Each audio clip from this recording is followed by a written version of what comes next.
تو اسی طرح جناب نبی کریم صلی اللہ علیہ وسلم سے محبت ہے یا نہیں، زیادہ محبت ہے یا نہیں، کامل محبت ہے یا نہیں، جب اس کا ٹکراؤ دوسری کسی اور محبت سے ہوگا تب پتہ چلے گا۔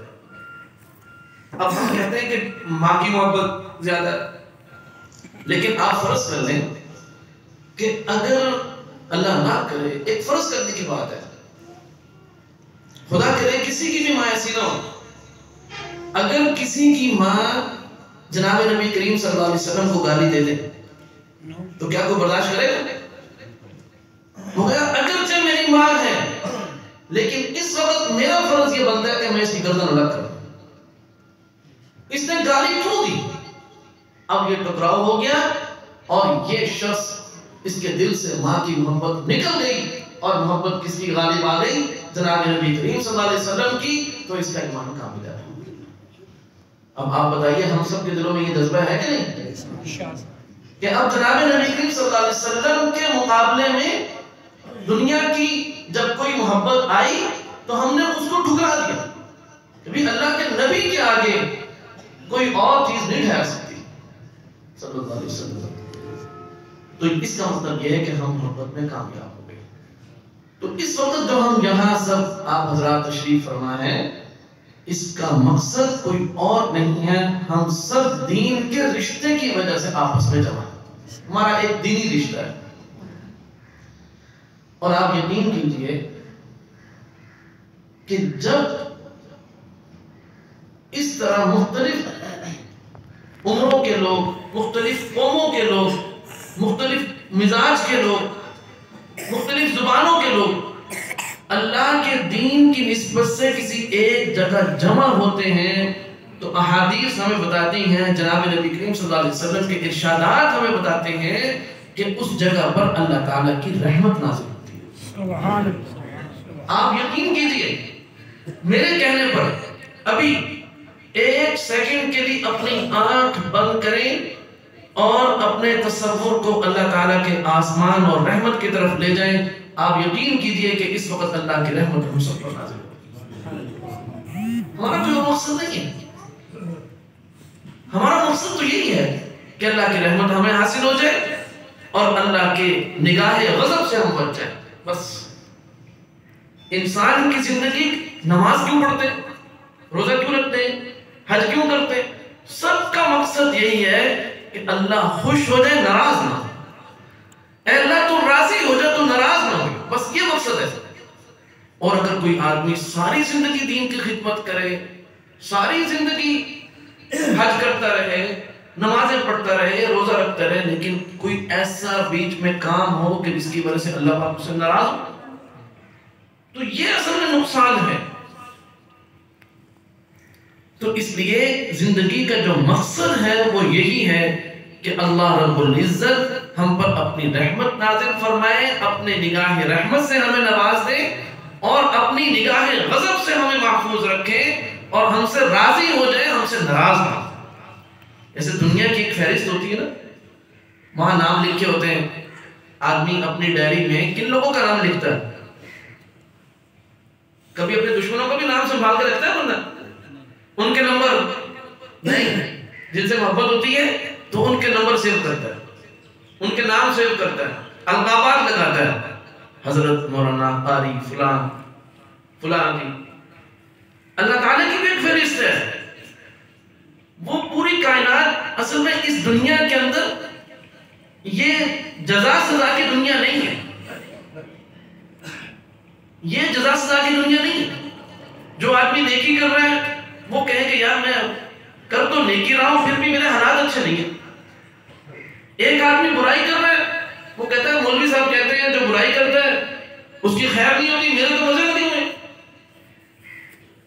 دنیا جو ہے یہ نیکی یا برائی کی جزا سزا کی جگہ ہی نہیں ہے۔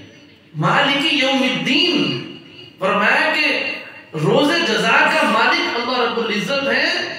جب جزا کا دن سجایا جائے گا، لگایا جائے گا، محشر کا روز ہوگا، تو اس وقت پتہ لگے گا کہ کون دنیا میں نیکی کر کے آیا اس کو کیا ملا اور کون برائی کر کے آیا اور آج اس کے ساتھ کیا حشر ہوا۔ اس لیے دنیا میں موازنہ نہیں کرنا. اللہ رب العزت نے بڑی عجیب بات ارشاد فرمائی. جناب نبی کریم صلی اللہ علیہ وسلم سے فرمایا کہ بھئی آپ لوگوں سے ایک بات کہہ دیں.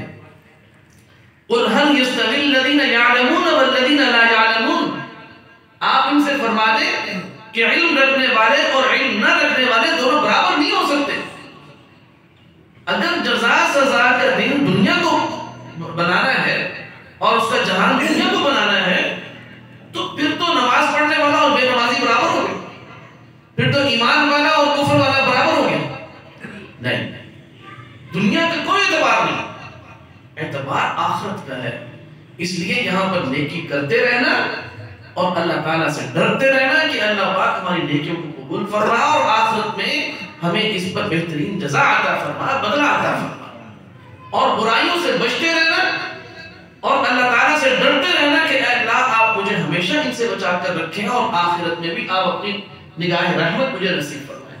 یہ ہے اس دنیا کی زندگی کا مقصد. یہی زندگی کا مقصد ہے. اگر ایک شخص کو اس دنیا میں ساری دولتیں حاصل ہو جائیں, دیکھو جی دنیا کا سب سے جو بڑا عہدہ ہے نا, سب سے بڑا عہدہ وہ امریکہ کا صدر ہونا ہے. اس لیے کہ جو امریکہ کا صدر ہوتا ہے وہ پوری دنیا کا صدر ہوتا ہے. اس وقت حکومت ان کی ہے. تو اگر ایک شخص کو دنیا کا سب سے بڑا عہدہ مل جائے, دنیا کی ساری دولتیں اس کے پاؤں میں جمع ہو جائیں, لیکن اس کے پاس ایمان نہ ہو تو اللہ تعالیٰ کی فہرست میں اس کا کوئی نام و نشان نہیں ہے, کوئی حیثیت نہیں ہے. اور میں قسم اٹھا کر کہتا ہوں کہ ایک وہ آپ میں سے, ہم میں سے, ہمارے بڑوں میں سے وہ بزرگ کہ جب مؤذن فجر کی اذان کے لیے مسجد میں آیا تو وہ پتہ نہیں کب سے مسجد میں آیا بیٹھا تھا. وہ مسجد میں داخل ہوا, مؤذن صاحب نے دیکھا کہ بھی ایک بزرگ بیٹھے ہوئے اور انہوں نے سامنے اپنے رہن رکھی ہوئی ہے, قرآن کریم کھول کر رکھا ہوا ہے اور جناب ان کو نظر بھی نہیں آتا, نظر بھی کمزور ہے. عمر کے تقاضے تو یہ تھے کہ وہ لیٹے رہتے, سوئے رہتے, آرام کرتے, لیکن وہ جناب بالکل اس کو نہیں پتا کہ مسجد میں مؤذن کب اس نے دروازہ کھولا, کب وہ اندر آیا, کب اس نے سپیکر کا بٹن دبایا, اس کو نہیں پتا. وہ جناب پوری توجہ کے ساتھ قرآن کریم کی تلاوت کر رہا ہے. امریکہ کے صدر کے سامنے ان بزرگوں کی جو حیثیت ہے, ان کو جو مقام اور مرتبہ ہے, ان کا کوئی مقابلہ ہی نہیں. سب سے بڑی دولت ایمان. اس لیے کہ یہ بات یاد رکھنے کی ہے کہ جنت میں وہی جائے گا جس کے دل میں ایمان ہوگا. رائی کے دانے کے برابر. رائی کا دانہ بہت چھوٹا سا ہوتا ہے, باریک, جیسے آسان سمجھنے کے لیے جیسے ریت کا دانہ, ریت کے ذرات ہوتے ہیں جی, نظر نہیں آتے, بندہ ایک کو الگ نہیں کر سکتا, بہت مشکل سے الگ ہوگا. اگر اتنا سے بھی کسی کے دل میں ایمان ہوگا تو اگرچہ وہ اپنی کسی کمی کوتاہی کی وجہ سے جہنم میں چلا جائے, لیکن بالآخر وہ جنت میں آئے گا اس ایمان کی وجہ سے. ایمان وہ جنت کی کنجی ہے اور ہر آدمی کے پاس اپنی اپنی کنجی ہے, ہر آدمی کی اپنی اپنی جنت ہوگی. تو اس دنیا کی سب سے بڑی جو نعمت ہے اور آخرت کے اعتبار سے بھی جو سب سے بڑی نعمت ہے وہ ایمان ہے. اور الحمدللہ ہم سب یہاں ایمان کی نسبت سے جمع ہیں. اور اللہ تعالیٰ کا کتنا بڑا فضل ہے, کتنا بڑا کرم ہے. میں آپ سے پوچھتا ہوں, اپنے آپ سے پوچھتا ہوں کہ تو نے ایمان اتنی بڑی دولت ہے دنیا کی چھوٹی سی دولت حاصل کرنے کے لیے. یہ گلاس بھی ہم نے خریدنا ہے نا جی, تو اس کے لیے ہماری جیب میں پیسے ہونے چاہیے. ہم نے موبائل لینا ہے, اس کے لیے ہماری جیب میں پیسے ہونے چاہیے. تو ایمان کس قیمت پر خریدا کوئی بتا سکتا ہے؟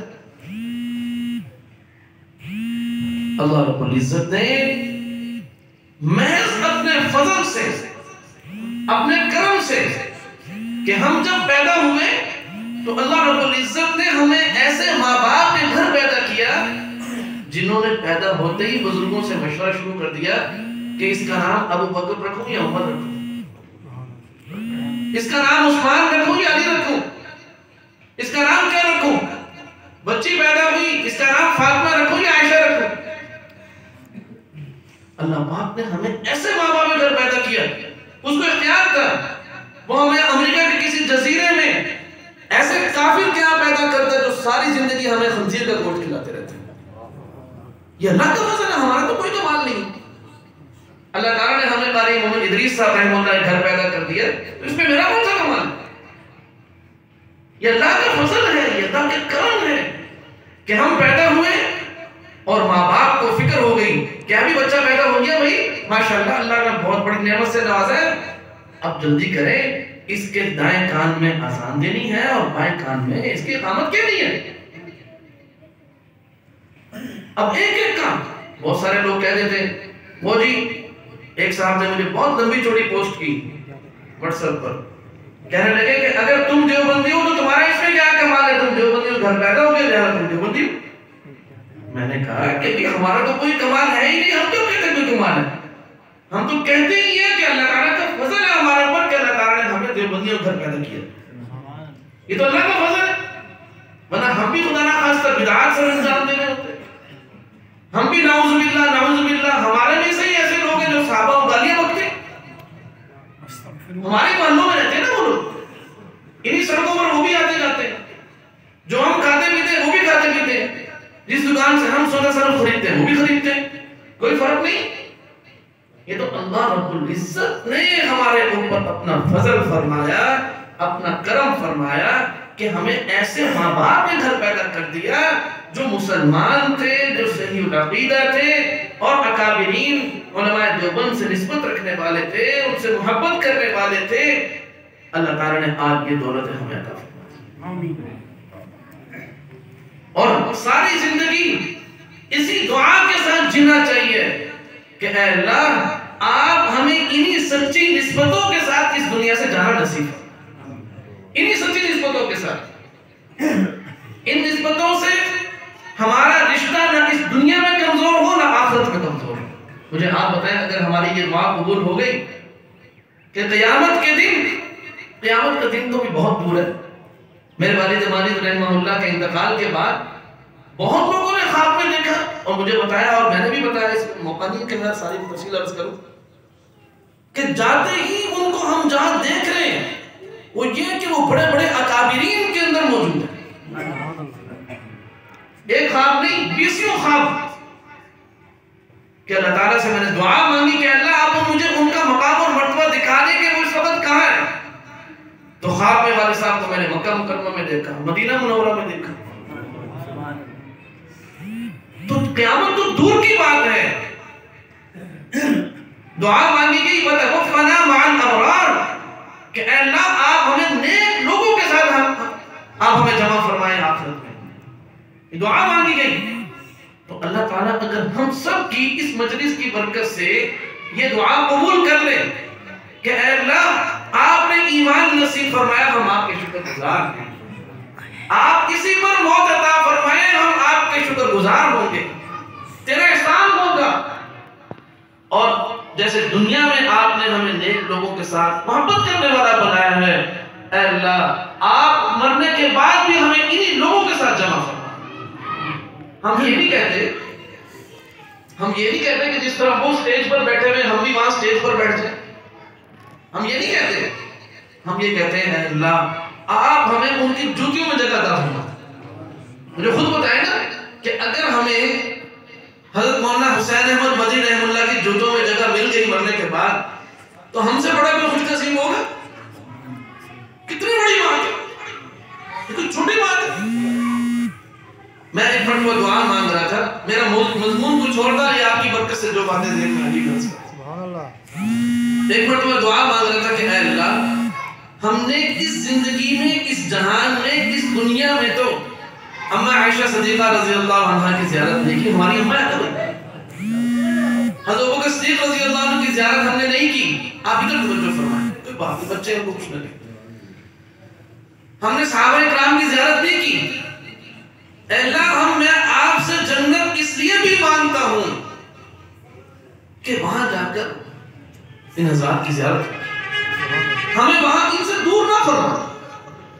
کتنے مزے کی بات ہوگی. یہاں لوگ جمعہ پڑھ کے جمعے کے بعد کہتے ہیں جی میں سسرال جا رہا ہوں.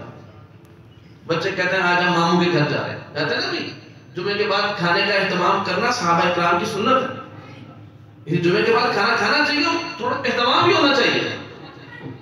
اور صحابہ اکرام جلدی جلدی جایا کرتے تھے. جلدی کرو بھیا جمعہ ہو گیا, چلو بھیا کھانا کھانا چلے. تو جو بڑا گھر ہو جس کو اللہ نے مقام اور مرتبہ دیا ہو تو وہ اپنے چھوٹوں کو جمعے کے دن کہ بھی آپ جمعے کے بعد آ جانا, چاول پکا لیے, تو کھیر پکا لی, آ جاؤ بھائی آج جمعہ پڑھ کے میرے پاس آ جائے.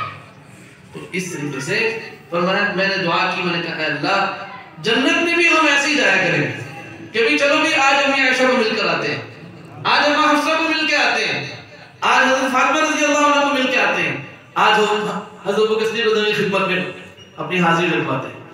تو یہ کتنی بڑی بڑی نعمتیں ہیں جو ہم اللہ سے کتنی آسانی سے مانگ لیتے ہیں. اللہ پاک انشاءاللہ قبول بھی فرمائیں گے. اچھا مجھے بات بتائیں, اللہ تعالیٰ کو جیسے اس دنیا میں رہنے کے لیے کسی جگہ کی ضرورت ہے, جنت کی بھی اللہ کو ضرورت نہیں ہے. جنت کی بھی اللہ تعالیٰ کو ضرورت نہیں ہے, اس نے ہمارے لیے بنائی ہے. کس کے لیے بنائی ہے؟ ہمارے لیے بنائی ہے نا بھائی. تو اللہ تعالیٰ سے ایسے ہی مانگے کہ اللہ پاک آپ نے بنائی تو ہمارے لیے ہمیں عطا بھی فرمائے. ہمارا نام لکھ دیں, جیسے دنیا میں ہم اپنے سے محبت کرنے والوں کے نام اس موبائل میں جمع کرتے ہیں, اللہ آپ کی بھی تو ایک فہرست ہے نا, آپ اس میں ہمارا نام لکھ. اور عجیب بات ہے, اللہ تعالیٰ کی محبت حاصل کرنے کا ایک نسخہ ہے جس پر عمل کرنے کا میں اور آپ عزم کرتے ہیں. ہم سب عزم کرتے ہیں, ہماری مجلس کا تبھی کامل فائدہ ہوگا. سب حضرات توجہ سے کہ یہ اللہ تعالیٰ کی محبت حاصل کرنے کا ایک نسخہ ہے. وہ کیا نسخہ ہے؟ فرمایا کہ قل ان کنتم تحبون اللہ, کہ اگر تم اللہ سے محبت کرتے ہو. توجہ چاہتا ہوں مکمل, کیا مطلب ہے؟ محبت کرنے والے کون ہیں؟ ہم ہیں. محبوب کون ہے؟ اللہ کی ذات. محبوب کون ہے؟ تو ہم ہوئے محب, وہ ہوا محبوب. ہم ہوئے عاشق, وہ ہوا معشوق. قرآن کریم میں عشق کا لفظ کہیں نہیں آیا, لیکن عشق کا مفہوم بیان کرنے کے لیے ایک جگہ پر ایک کچھ الفاظ بولے گئے, والذین آمنوا اشد حبا للہ. عشق کہتے ہیں شدت محبت کو. تو والذین آمنوا اشد حبا للہ, ایمان والے اللہ سے بہت زیادہ شدید محبت کرتے ہیں. اشد, اشد کون سا صیغہ ہے بھائی؟ اس میں تفصیل کا صیغہ ہے. اشد حبا للہ, بہت زیادہ اللہ سے محبت کرتے ہیں ایمان والے. تو اس کو ہمارے حضرات نے لکھا ہے کہ یہاں اس سے مراد کوئی عشق ہے, لیکن اللہ تعالیٰ نے اپنے زبان سے لفظ عشق کو ادا کرنا پسند نہیں فرمایا. اس لیے عام طور پر علماء کرام کی زبان سے یہ لفظ آپ کم سنیں گے, یہی حب کا لفظ سنیں گے. جناب نبی کریم صلی اللہ علیہ وسلم نے بھی جو محبت کی دعائیں سکھلائی ہیں, اللہم انی اسألک حبک, ان دعاؤں کے اندر میں یہ حب کا لفظ ہے, کہ عشق کا لفظ نہیں آیا. محب من یحبک, وہ اے اللہ مجھے اپنی محبت نصیب فرما, اور اس کی بھی محبت نصیب فرما جس سے تو محبت کرتا ہے, اور اس عمل کی محب عملی, اس عمل کی محبت مجھے نصیب فرما جو عمل تیرے ہاں محبوب ہے. تو حب کا لفظ ہے. بات مشکل تو نہیں لگتی یا کوئی اور مضمون چھڑیں؟ اچھا بارہ. تو محب ہم ہو, محبوب کون ہو؟ اللہ کی ذات. اللہ اکبر. آج فی الوقت جو ہماری کیفیت ہے, ہم بیمار ہیں. جیسے بخار کے مریض کو وہ پانی مانگتا ہے اور ڈاکٹر کہتا ہے اگر آپ نے اس کو پانی نہیں پلانا, ایک ایک گھونٹ دے دیں تو دے دیں, لیکن دینا نہیں ہے آپ نے اس کو. وہ ایسی چیزیں مانگتے ہیں جس سے اس کو منع کیا گیا ہوتا ہے. ایسے ہی ہم لوگ بیمار ہو گئے. ہم میں سے کسی کو لڑکی کی محبت لگ گئی کسی کو پیسے کی محبت لگ گئی، کسی کو نقش و نگار کی عمارتوں کی محبت لگ گئی، کسی کو سواریوں کی محبت لگ گئی، یہ سب بیمار ہیں۔ یہ تو چیزیں ہیں ضرورت کی، ان کو استعمال کریں اور احسن طریقے سے کریں، لیکن ان کو مقصود نہ بنائیں۔ جو بھی پیسے کو مقصود بناتے ہیں تو وہ غلط ہو گیا۔ ہوتا کیا ہے کہ پیسہ اس کے ارد گرد ایسی دیوار کھڑی کرتا ہے۔ آپ بھی جانتے ہوں گے اور میں بھی جانتا ہوں ایسے ہزاروں لوگوں کو کہ جو مالدار ہیں اور جن کی زمینیں بہت زیادہ ہیں، جن کی سواریاں بہت اچھی ہیں، ان کے ملازمین بہت زیادہ ہیں، سب کچھ موجود ہے، لیکن سکون کی دولت ان کے پاس نہیں ہے۔ وجہ کیا ہے کہ اس پیسے کی دیوار ان کے ارد گرد ایسی کھڑی ہو گئی جو ان کو سکون نہیں لینے دیتی۔ اس نے دنیا کی ساری نعمتیں ان کے سامنے بے حقیقت کر دی۔ تو اصل صحت مند ایمان کے اعتبار سے وہ آدمی ہے کہ جو اللہ کی محبت کو پانے کی کوشش کرے۔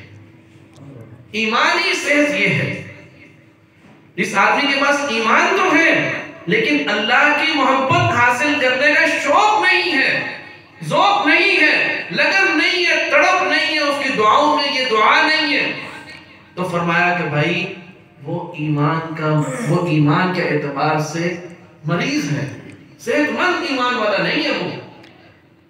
تو فرمایا کہ بھائی محب ہم ہو اور محبوب کون ہو؟ اللہ کی ذات۔ اگر یہ دولت تم حاصل کرنا چاہتے ہو تو تمہیں ایک کام کرنا پڑے گا۔ وہ کام کیا ہے؟ فَاتَّبِعُونِی، کہ تم اتباع کرو کس کی؟ میری۔ یہاں کون مراد ہے؟ رسول اللہ صلی اللہ علیہ وسلم۔ یاد رکھیں اتباع کہتے ہیں، اطاعت اور اتباع دو لفظ ہوتے ہیں۔ قُلْ اطیعوا اللَّهَ وَاطِیعُوا الرَّسُولَ، اطاعت کہتے ہیں فرما برداری کو، اور اتباع کہتے ہیں نقش قدم پر چلنے کو، کہ بھی اگر آپ یہاں پاؤں رکھیں گے تو میں بھی یہیں پاؤں رکھوں گا، آپ ادھر دیکھیں گے تو میں بھی ادھر ہی دیکھوں گا، آپ ہاتھ ایسے ہلائیں گے تو میں بھی ایسے ہی ہلاؤں گا، آپ کھانا ایسے کھائیں گے تو میں بھی ایسے ہی کھاؤں گا، آپ پانی کس طریقے سے پیئیں گے تو میں بھی پانی اسی طریقے سے پیوں گا۔ اس کا نام ہے اتباع۔ جیسے آپ اپنی بیویوں کے ساتھ رہتے ہیں میں بھی اپنی بیویوں کے ساتھ ویسے ہی رہوں گا، جیسے آپ اپنے بچوں کے ساتھ رہتے ہیں میں بھی اپنے بچوں کے ساتھ ویسے رہوں گا، جیسے آپ اپنی بچیوں کی عزت کرتے تھے میں بھی اپنی بچیوں کی ویسی عزت کروں گا۔ حضرت فاطمہ رضی اللہ عنہا جب رسول اللہ صلی اللہ علیہ وسلم کو ملنے کے لیے آیا کرتی تو آپ علیہ السلام اٹھ کے کھڑے ہو جاتے تھے، اتنی عزت فرماتے تھے ان کی۔ تو کیا ہمارے لیے کوئی درس نہیں ہے کہ ہماری بچی جب ہمارے گھر آئے تو ہم اس کی کیسے عزت کریں؟ ہم بھی ایسے ہی کریں کہ او میری پیاری بیٹی آ گئی، اٹھ کے کھڑے ہو جائیں، اس کے سر پہ ہاتھ پھیریں۔ ہر وقت یہ نہیں ہے کہ بھئی بس بچیاں ہماری خدمت کریں، کبھی وہ بیٹھی ہو ہم بھی گلاس بھر کے پانی کا دے دیں، لو بیٹا آپ پیو۔ میری بات سن رہے ہیں؟ سمجھ رہے بات؟ تو اتباع نبی یہ وہ نسخہ ہے کہ جس کے ذریعے سے ہم اللہ کے محب اور اللہ ہمارے محبوب بن جائیں گے۔ اور اگلی بات توجہ چاہتا ہوں، بس بات کو ختم کرتے ہیں۔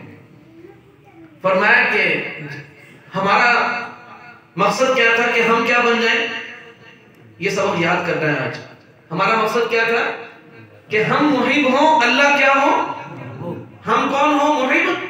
زبان سے کہیے گا ہم کون ہو؟ محب، اور اللہ کیا ہو؟ محبوب۔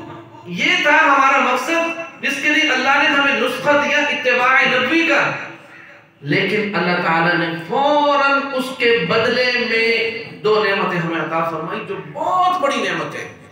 فرمایا جب تم اتباع نبوت کو اختیار کرو گے یحببکم اللہ، اللہ تم سے محبت کرنے لگے گا۔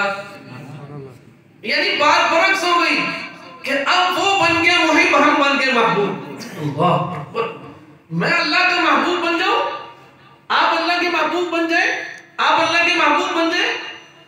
اور محب محبوب کے تذکرے کیا کرتا ہے، ہمیں جس سے محبت ہے نا ہم اس کے تذکرے کرتے ہیں کہ نہیں؟ جب اللہ ہم سے محبت کرنے لگیں گے تو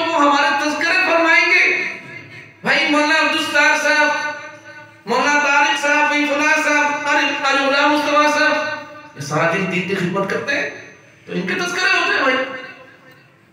تو اتباع نبوت سے جو دولت حاصل ہوگی وہ کون سی ہوگی کہ اللہ ہمارے محب بن جائیں گے اور ہم اللہ کے. لیکن ایک بات بیچ میں رہ گئی, اجازت دے تو عرض کر دوں, وقت تو بہت زیادہ ہو گیا. وہ بات کیا ہے کہ اتباع نبوت, جناب نبی کریم صلی اللہ علیہ وسلم کی اتباع, یہ اس وقت تک حاصل نہیں ہو سکتی جب تک کہ آپ صلی اللہ علیہ وسلم کی محبت ہمارے دلوں کے اندر نہ ہو. مجھے ایک بات بتائیں, بچپن میں جب ہم 8ویں 9ویں کلاس میں پڑھتے تھے یا حفظ کرتے تھے تو اللہ تعالیٰ 2-3 ساتھیوں کا 4 ساتھیوں کا آپس میں ملاپ بنا دیتا ہے, ان کی دوستی لگ جاتی. ہوتا کہ نہیں بھئی اے جناب انہاں دی جوڑی ہے, مشہور ہو جاتا ہے بھئی اے ہر ٹائم اکٹھے رہنے سے.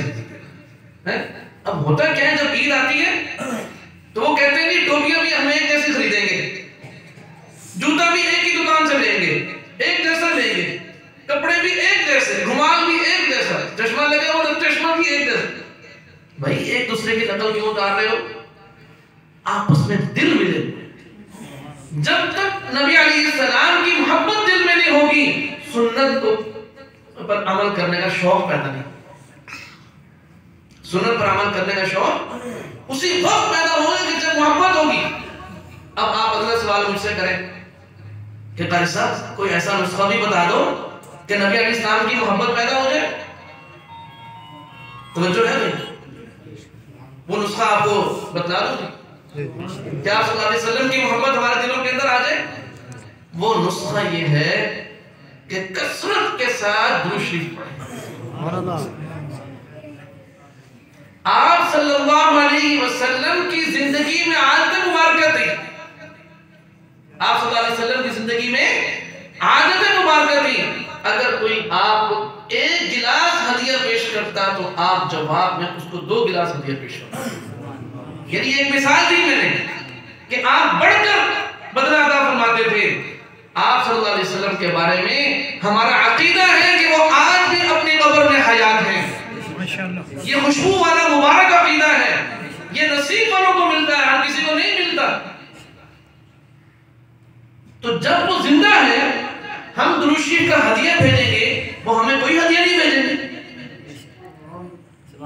ہم جب ان کو ہدیہ بھیجیں گے درود شریف کا تو وہ جواب میں ہمیں ہدیہ بھیجیں گے اپنی محبت کا. سبحان اللہ, سبحان. یہ نسخہ ہے. اور جب ان کی طرف سے محبت ملے گی, جب ان سے محبت پیدا ہو جائے گی تو پھر ہمارے لیے ہمیں سونا بھی ویسے ہی اچھا لگے گا جیسے ہمارے نبی سوتے تھے. ہمیں پانی پینا بھی ہے. آج لوگ فخر سے کولڈ ڈرنک کی دکان پر جاتے ہیں, ایک ہاتھ میں الٹے ہاتھ میں بوتل, سیدھے ہاتھ میں سگریٹ. سگریٹ پینی ہے تو الٹے ہاتھ سے پیو بھائی. نہیں, جو چیز مکروہ ہے جس سے دوسروں کو تکلیف ہوتی, بدبو آتی سب کو, یہ تو موزی آدمی ہے. سگریٹ پینے والا موزی ہے, دوسروں کو تکلیف دیتا ہے, خود کو بھی اپنے آپ کو بھی تکلیف دیتا ہے, اپنی ذات میں بھی موزی ہے.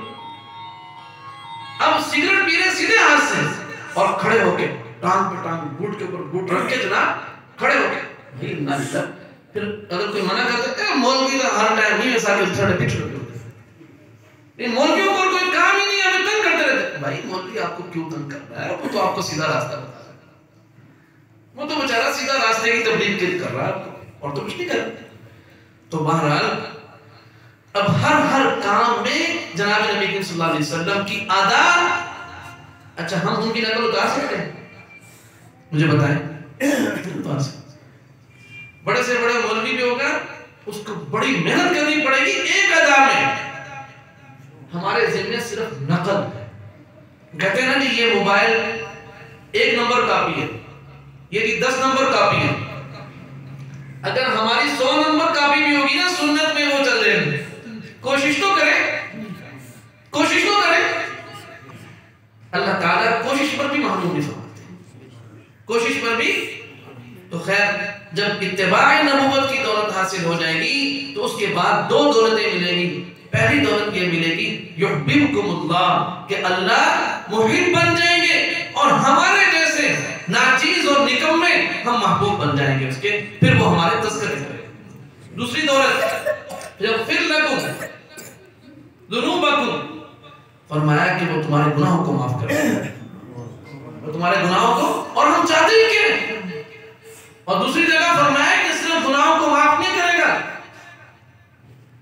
ان گناہوں کو بھی نیکی میں بدل دے گا۔ واہ، ایک آدمی زندگی میں شراب پیتا رہا، لیکن قیامت کے دن جب جائے گا اس کا وہ شراب پینا نیکی کی صورت میں اس کے سامنے آئے گا، وہ کہے گا اے اللہ میں تو شراب پیتا رہا، یہ نیکی کیسے بن گئی؟ اللہ فرمائیں گے کہ میں تجھ سے محبت کرنے لگا تھا، میں تجھ سے محبت کرنے لگا تو میں نے تیرے گناہوں کو صرف معاف نہیں کیا بلکہ تیرے گناہوں کو نیکی میں بدل دیا، اب تیرے گناہ نیکی کی صورت میں تیرے سامنے آئیں گے۔ سبحان اللہ، تو یہ اللہ تعالیٰ کی انعامات۔ تو اس لیے ہم سب کو جو کوشش کرنی ہے وہ یہی ہے کہ ہمارے اندر جذبہ، یعنی خلاصہ کیا نکلا ساری بات کا جو پوری آیت کا خلاصہ نکلے گا وہ یہ ہے کہ اپنے اندر ایک چیز پیدا کرنی ہے، وہ یہ ہے کہ اتباع نبوت کی دولت ہمیں حاصل ہو جائے، اور اس کے لیے ضروری ہے محبت نبی، اور محبت نبی پیدا ہوگی درود شریف سے۔ تو آج سے ہم سب اسی دولت کو حاصل کرنے کے لیے درود شریف کا اہتمام شروع کریں، سب اہتمام کریں گے انشاءاللہ۔ اللہ تعالیٰ نے جو باتیں مجھ سے کہلوائیں، اللہ تعالیٰ اس میں مجھے اخلاص بھی نصیب فرمائے، اور مجھے بھی اس پر عمل کی توفیق عطا فرمائے، اور آپ سب حضرات کو بھی اس پر عمل کی توفیق عطا فرمائے، اور ہماری اس مجلس کو اپنی بارگاہ میں شرف و قبولیت نوازے۔ وآخر دعوانا الحمدللہ رب العالمین۔